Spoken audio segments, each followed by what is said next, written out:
அன்பு நேயர்களுக்கு இனிய காலை வணக்கம். நேயர்களே, நேத்து நான் ராமகிருஷ்ண பரமஹம்சர், விவேகானந்தர் இவர்களுடைய கருத்துக்களை எல்லாருமே படிக்கணும் அப்படின்னு சொல்லிட்டு இருந்தேன்.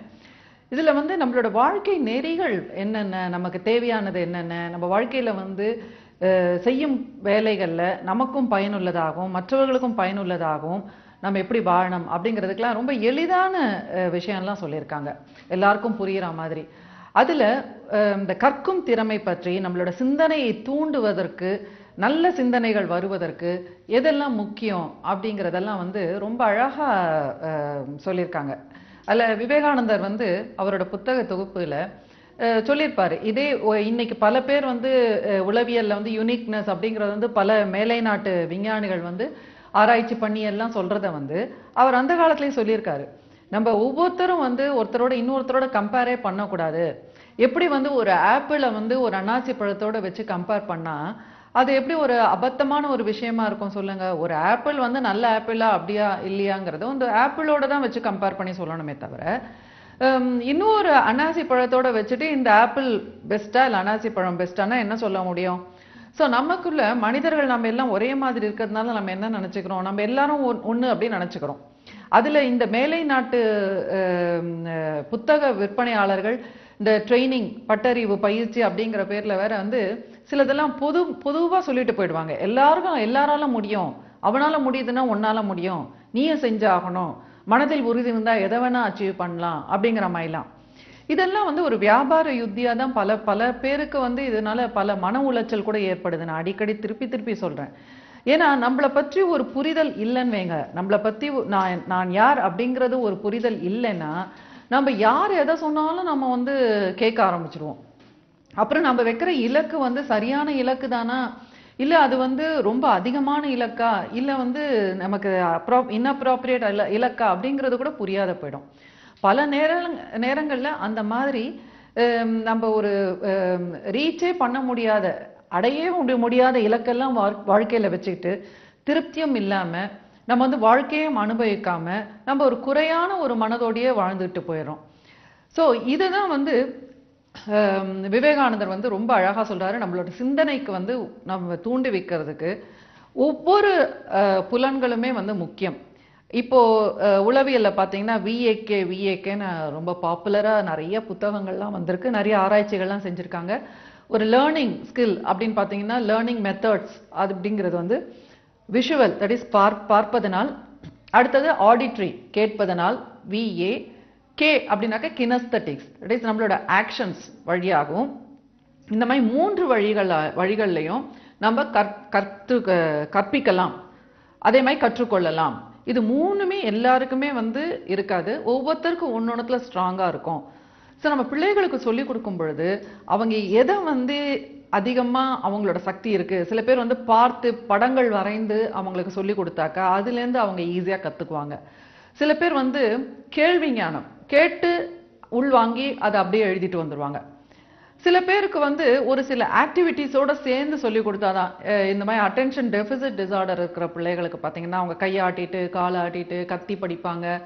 சில வீட்டிலலாம் கத்தி படிச்சா திட்டுவாங்க, ஆனா சில குழந்தைகளுக்கு கத்தி படிச்சாதான் மண்டையில ஏறும்.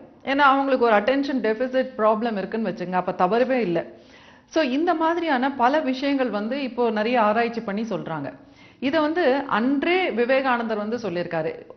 நம்மளோட ரிலீஜியஸ்ல மெத்தட்ல கூட பாத்தீங்கன்னா பல பேர் இந்த உருவ வழிபாடு பத்தி எல்லாம் கிரிட்டிசைஸ் பண்ணுவாங்க. ஆனா ஆக்சுவலா நீங்க சங்கராச்சாரியா சொல்லியிருக்கிற அந்த புத்தகங்கள், எழுதியிருக்கிற புத்தகங்கள், நம்மளோட சான்றோர்கள் சொல்லியிருக்கிற கருத்துக்கள், இதையெல்லாம் நீங்க போய் ஒரு தடவை படிச்சு பார்த்தீங்கன்னா அதுல என்ன சொல்றாங்கன்னா, நம்மளோட சிந்தனைக்கு ஒரு நம்மளோட ஐம்புலங்களிலும் நம்ம அது தாக்கினாதான் நமக்கு ஒரு உருவமே நம்ம மனசுக்குள்ள வடிவாக வரும் அப்படிங்கிறாங்க.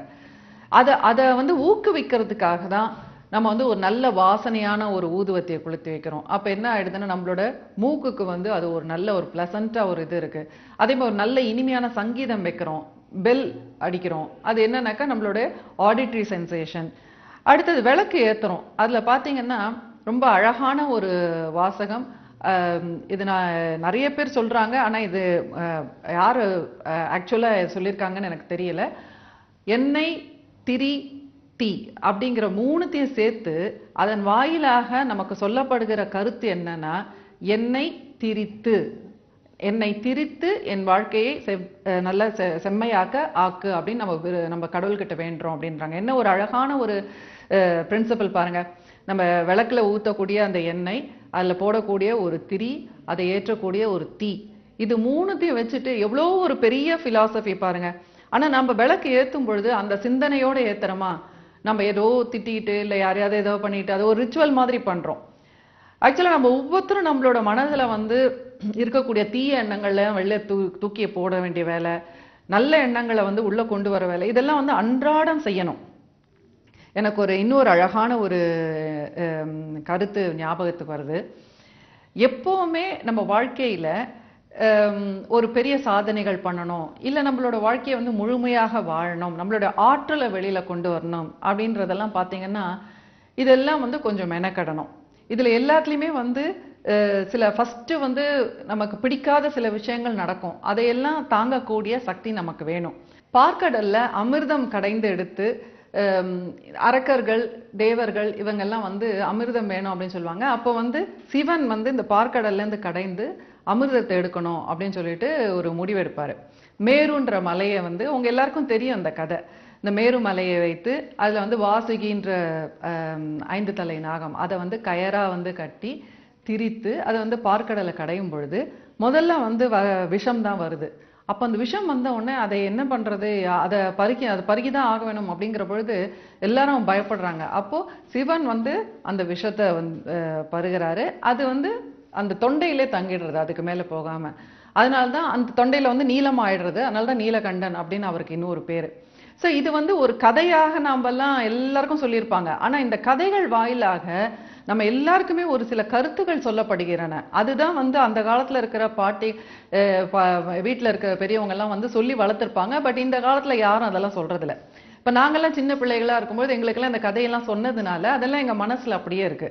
இப்ப இந்த கதை எதுக்காக சொல்றாங்க அப்படின்னு பாத்தீங்கன்னா, நாம ஒரு வேலை செய்யும் பொழுது அதை யார் தலைமை பொசிஷன்ல எடுத்துக்கிறோமோ அவங்க அந்த கெட்டத அவதூறுகளை வாங்கிக்கிறதுக்கோ இல்ல அது வரக்கூடிய தீங்குகளை எதிர்கொள்வதற்கோ அதையெல்லாம் சந்திக்கவோ தயாராக இருக்கணும். அந்த தியாகம் உள்ளம், அந்த தன்மை, சகிப்புத்தன்மை, இதெல்லாம் இல்லைன்னா நம்ம தலைமையே எடுத்துக்க கூடாது அப்படிங்கிற ஒரு மிகப்பெரிய கருத்து தான். ஏன்னா அதையெல்லாம் எதிர்கொள்ளும் பொழுதுதான் அதற்கு அடுத்த நிலையான அமிர்தம்ன்றது ஒரு நல்ல விஷயம். அந்த மாதிரி ஒரு நல்ல விஷயங்கள் நடக்கும். எந்த ஒரு புரட்சியுமே எடுத்துக்கங்க, இல்ல எந்த ஒரு போராட்டமுமே எடுத்துங்க, எது ஒண்ணுமே நம்ம ஒரு மாற்றம் இல்ல ஒரு நிறுவனத்தை அமைக்கணும், அது மாதிரிலாம் எடுத்து பாருங்க. ஒரு ஆராய்ச்சி பண்ணணும். அதுல ஃபர்ஸ்ட் அந்த லீடர்ஷிப் எடுத்துக்கிறவங்க பாத்தீங்கன்னா, இன்னைக்கு லீடர்ஷிப் அப்படிங்கறத பத்தியே நம்ம பேசுறது இல்ல, லீடர்ஸை பத்தி தான் பேசுறோம். சோ இந்த நீலகண்டன் இந்த பார்க்கடல் கடைந்த இதெல்லாம் பாத்தீங்கன்னா அதெல்லாம் லீடர்ஷிப் தான். அந்த ஒரு லீடரா இருக்கணும்னா அந்த லீடர்ஷிப்க்கு தலைமைக்கு என்னென்னலாம் தேவை, என்னென்ன தகுதியெல்லாம் தேவை, என்னென்ன பொறுப்பெல்லாம் தேவை, என்னென்ன மாதிரி கமிட்மெண்ட் தேவை, எப்படி நோக்கம் எப்படி இருக்கணும். அந்த நோக்கம் பாத்தீங்கன்னா பரந்த நோக்கமா இருக்கணும். தன்னுடைய சுயநலம் தாண்டி நம்ம எத்தனை பேருக்கு அதனால நன்மை வரப்போகுது அப்படிங்கிறத பார்த்துதான் நம்ம இந்த மாதிரி வேலைகள்லாம் செய்யும். அப்போ நிச்சயமாக எவ்வளோ பெரிய ரிஸ்கா இருந்தாலும் அது அப்படியே மலை போல வர்றது அப்படி பனி போல போயிடும். ஏன்னா அது பல கதைகள்ல நம்ம படிக்கலாம், பல ரியல் இன்சிடென்ட்ஸ்ல கூட பார்க்கலாம். இன்னைக்கு நம்மளோட தேச தந்தை உலக அளவுல பேசப்படுறாரு அப்படின்னு பாத்தீங்கன்னா, அவர் அவ்வளோ பெரிய ரிஸ்க் எல்லாம் வாழ்க்கையில எடுத்திருக்காரு. அந்த ரிஸ்க் எல்லாம் அவர் எடுக்க எடுக்க என்ன ஆச்சு, அந்த சப்போர்ட் பலம் பல லட்சக்கணக்கான மக்கள், கோடிக்கணக்கான மக்களுடைய அந்த நல்லெண்ண சிந்தனைகள்லாம் சேர்ந்து அவருக்கு எவ்வளவு பெரிய ஆபத்து வந்தாலும் அதை காப்பாற்றி விடும். சோ அதனால வாழ்க்கையில நம்ம வாழும் பொழுது நம்மளுடைய ஒவ்வொரு செயல்லையும் அந்த நோக்கம் அப்படிங்கிறது எவ்வளவுக்கு ஒரு பெரிய நோக்கத்தை வைக்க முடியுமோ அந்த மாதிரி ஒரு பெரிய நோக்கத்தை வச்சு நம்ம செயல்பட்டோம்னா நிச்சயமாக நம்ம எல்லாமே வெற்றியாளர்களாக ஆக முடியும். சரி நேயர்களே, பல கருத்துக்கள் எனக்கு உங்க கூட பகிர்ந்துக்கணும்னு இருக்கு. நாளை மீண்டும் சந்திப்போம் நல்ல பல தகவல்களுடன். உங்களுக்கு இருக்கக்கூடிய என்ன பிரச்சனையா இருந்தாலும் அதை program@pepperstv.com எழுதுங்க. நாளை மீண்டும் சந்திப்போம்.